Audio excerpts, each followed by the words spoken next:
Welcome back. So today is the day we start cutting up this car and replacing all the rusty sheet metal.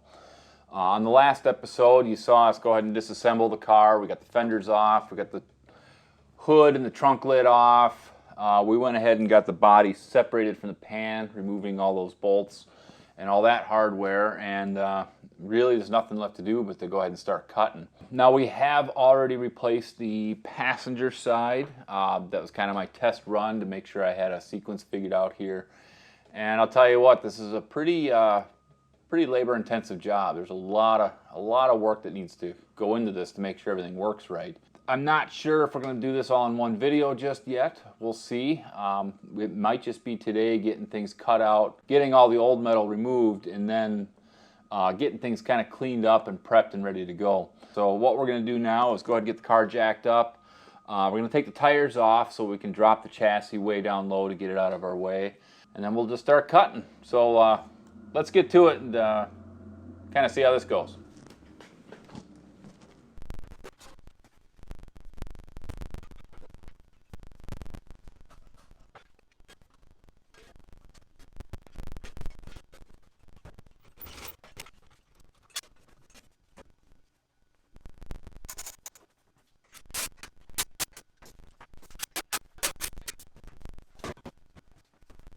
Alrighty, so car's up in the air and we're basically ready to get started here. Now I do have to weld in a support. I'm going to weld the support across the door frame here, so once I get the heater channel out and I have the body sitting on some stands, it doesn't collapse on us.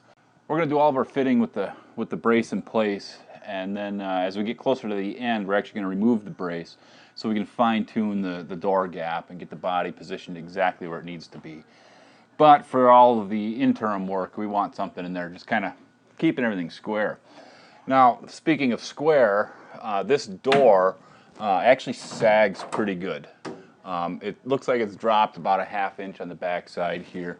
It doesn't close quite right. So what I'm going to do right now is go ahead and get the door aligned, at least as close as I can get it currently. That just kind of puts all the sheet metal roughly in the right spot. It won't be perfect, but it'll be pretty darn close. So that way when we put the channel back in, we don't have to worry about any major twisting or anything like that. You know, the best way to do it on these things is just to bend the mount structure back. I think the upper hinge is okay. It looks like it can come back a little bit because I look at the door gap and it's pretty wide back here and it's almost non-existent in the front. What we're going to do here is just get a block of wood and a giant hammer, and we're just going to bend these hinges back. So let me grab some tools here and let's get this door beat back into shape, and again, at least get it roughly in the right spot. I'm going to go ahead and take the door latch out because that actually is holding this up, and I want to make sure the door will close without any kind of support.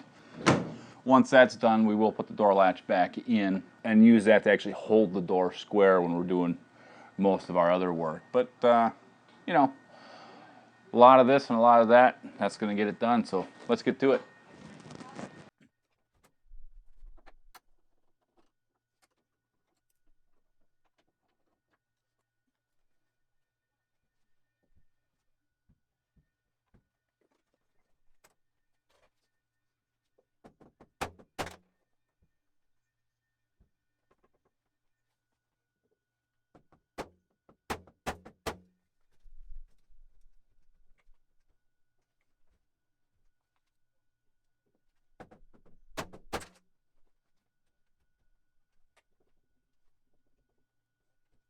All right, so there we go. We've got the door hinge as straight as it's going to be. Right now, things don't want to cooperate because everything is so soft down here that the whole body is just flexing out of the way, not letting me actually move the structure here. Not too worried about that. I've got it close-ish.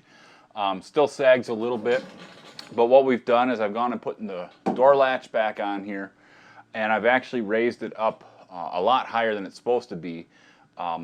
So it will actually raise the door up to bring this body line level. I'm not, again, I'm not worried about that right now. That's going to help hold things square-ish, long enough for us to get our supports welded in here. And then later when we start fitting the actual hinge pillar, it'll help us keep the door in line. And then as we get closer to fine tuning, then we'll pull the latch back off, fine manipulate things, and then put the latch back on where it actually belongs. But we're a long way from that. So for now, here's our door.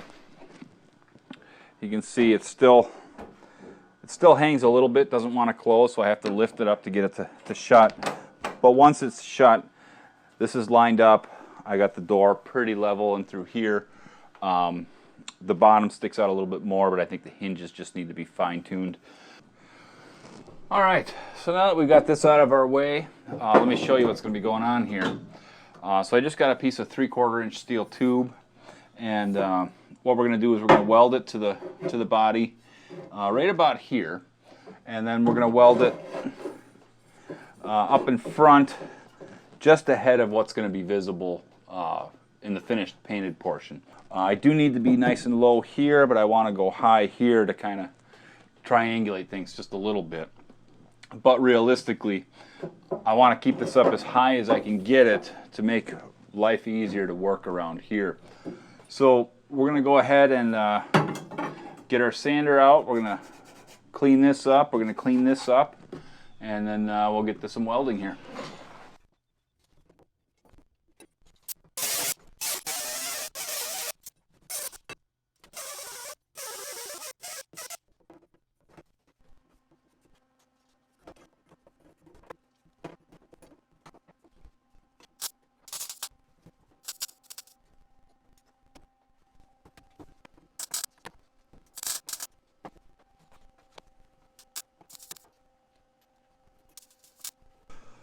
All right, so there we have it. So now we got our cross piece in here. You notice that I tacked the front side in, got that welded in nicely, and did that with the door open just so I could get access to this. Then I went ahead and shut the door, which again kind of pulls the body close into alignment, and then tacked in the back side. And then once that was held secure, then I was able to open the door, come in and finish welding it. So now really it's time to go ahead and start removing everything that's in our way. We've got this heater duct right here that is just tack welded to the body right back here and tack welded to the heater channel right here. So we'll trim that weld off, get this out of the way, and then we've got some wiring still that we haven't removed from the car yet. So we're gonna have to get that removed. So we'll go ahead and pull the wiring out of the engine compartment. Get all this pulled out of here just to get it gone so it's not going to bug us. We'll get this vent removed, and then I think the last thing to do then is to go ahead and start scraping a lot of this undercoating. They got all the seam sealer that's on here, and we want all that out of the way so we can see the spot welds and that we have to cut. I'll probably take a wire brush and brush all the spot welds just so I can see them a little bit better. Just give me a few seconds here to get this stuff out of the way, and then we'll move on.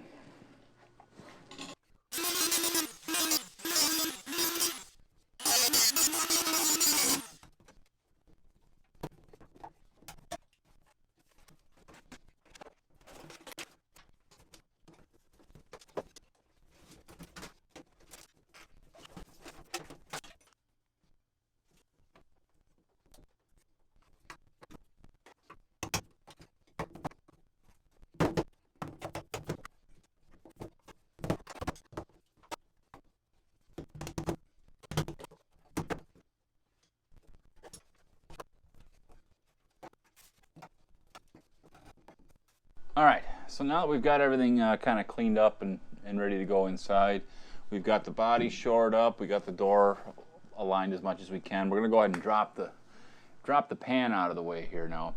And what I'm doing here to support the body, I just bought a set of these build your own sawhorses. I've got a 6-foot 2x4 that's gonna span across and gives us plenty of clearance to not hit the drum so we can roll things around. I've got them cut to keep the car as level as I can, just to make it a little nicer to work on. So the front one's a little bit taller than the rear one. Basically, it just sits underneath the front arch here, and then across the rear portion where the engine seal goes, and it does a nice job. And we're going to get the car jacked way up in the air, get it up on the stands, or up on the sawhorses here, and then we'll drop the pan down onto our carts, and then we can shove that out of our way. So just give me a second here. All right, there we go. Pan is now down and out of the way, and I've got it on the cart so I can roll it wherever I need to. That should give us plenty of clearance here to go ahead and start hacking. And really, I think what we're going to do now is we're going to go ahead and section this out. We're going to cut this middle section out, get that out of our way. That'll give us a lot of clearance to go around and do the rest of the work. Because the door frames are welded at each corner down at the bottom, as well as a little bit around the inside on the back here. And then we got a whole bunch of spot welds we have to drill out, and a whole bunch of rot that we need to get rid of. So this is really this is the messy stuff and the sweaty work. So I'm just going to go ahead and get to it, and I'll see you at the end here.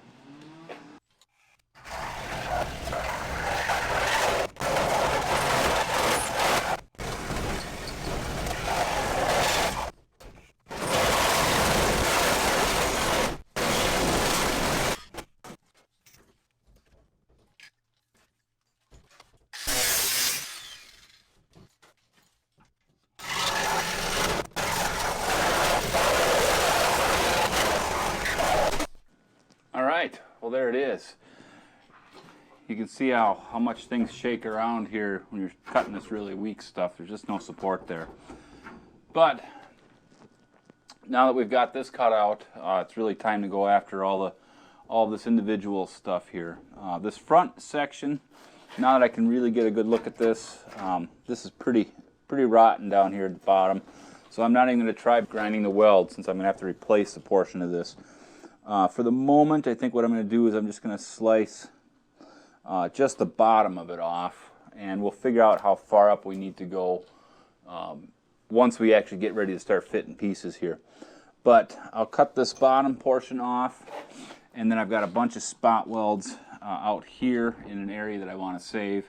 And then the rest of it, you can see, this is just all rotting through here, so there's really no need to be drilling out any spot welds in that area.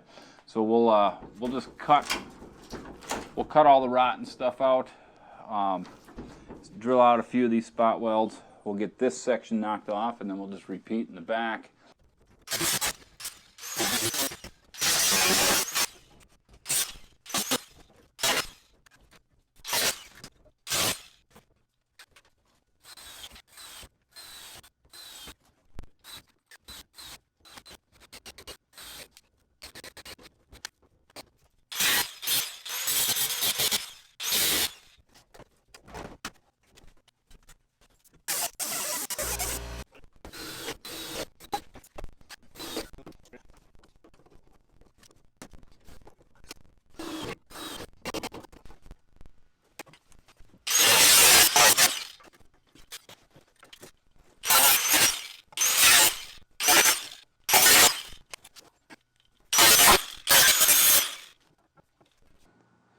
So here's a look at the inner fender well from the back side, from inside the car. And I was really hoping I could save this portion of it and just spot weld that back to the heater channel. But now that I've got it apart, you can see there's a hole here. It's pretty crusty up in here. And I'm going to still try, and we'll clean all this dirt and rust out of here, and we'll just see how thin the metal is. But realistically, I think this is toast. I think we're going to have to trim this off to match all the way across here. And then we'll just use the patch panel. So I'm a little bummed that this is so bad, but we'll see what happens. So here's our A-pillar, our hinge pillar. And you can see, you know, again from the back side here, from the door jamb side here, just how rotten this is. I can feel rust up in here. The support, I can feel some rust. I'm really hoping this inner structure is going to be savable. I was able to save it on the other side, so, you know, if all goes well, we'll trim it off just above the hinge here, and then be able to just clean up what's there and use that inner structure and just put a new skin on here. But again, let's just wait till this gets cut off, and we'll inspect and see what's going on there. So here's a look at the front firewall, and you can see where we had to clip this off. It came all the way down to about here, I would say. And the same thing happened on the other side. It was all rotten up into here, and we trimmed it up just above the rotten material, and I think I've gotten into plenty thick metal here. The back side of the inner firewall, you can see there's some rust, but it looks like it hasn't really affected the structure. It's not too deep, it's mostly just surface. So once we get this all cleaned up, we'll check and see if we have to trim any more out here. But I think we're in pretty good shape now. Everything's been removed that needs to be removed, and now it's really just a matter of just trimming and getting everything flush and ready for some replacement pieces.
So back here, where the rear portion of the heater channel attaches, you can see all this, again, there's a rot in here. The inner portion is supposed to come all the way down, and then it actually came inside the heater channel a little bit. This inner piece is just all gone. I ran into the exact same thing on the other side. We'll have to trim this out and fashion a new plate in here. And hopefully this outer piece is not garbage, because if that is, I'll have to support that as well. So we'll just have to wait and see what happens. Now here's a look up inside the left rear quarter, and it's pretty scaly, but it still feels like it's fairly thick. It doesn't feel like there's too much rot. This is another area on the other side that this whole flange here was rotten, and it was split from the quarter, and we have to fashion a new piece for that. This side looks a lot better, so I'm hoping that once I get it all cleaned up, I won't have to replace this flange. But I think once I get this all straightened out, we'll get some rust treatment on there, and this should be okay. We'll just cross our fingers on that one. Now this right here is the B pillar. This is the bottom of the door, so right at the back of the door. And we still have a little bit of the heater channel that's still attached to this. I went ahead and cut the heater channel out. I didn't want to mess with the shape of this too much. And so I still have to remove the remaining bits of the heater channel. But once I get those off of there, without modifying this shape, my new one should just slip right into place. But all in all, I'm not too concerned with that. That's just going to be some more grinding and some trimming, and again, just trying to save as much original metal as I can. Well, I think that's it. I'm going to cut it off here. This was a lot of work. I know it goes pretty quick on the video here, but you know, this is a good couple hours worth of work just to get to this point, and I still have a lot of work to go here. What we'll do between now and the next video is I'll go ahead and just get everything cleaned up. I'll run a wire brush across it, get up inside the quarter panel, get up inside the front firewall, get it as clean as I can, and then I'll put some rust treatment up inside to take care of that. And then in the next video, we'll actually get to putting this heater channel in. Well, thanks for hanging out here and seeing what's going on. We've got a lot to do yet, but I think we're making some headway. So you take care, and I'll see you on the next one.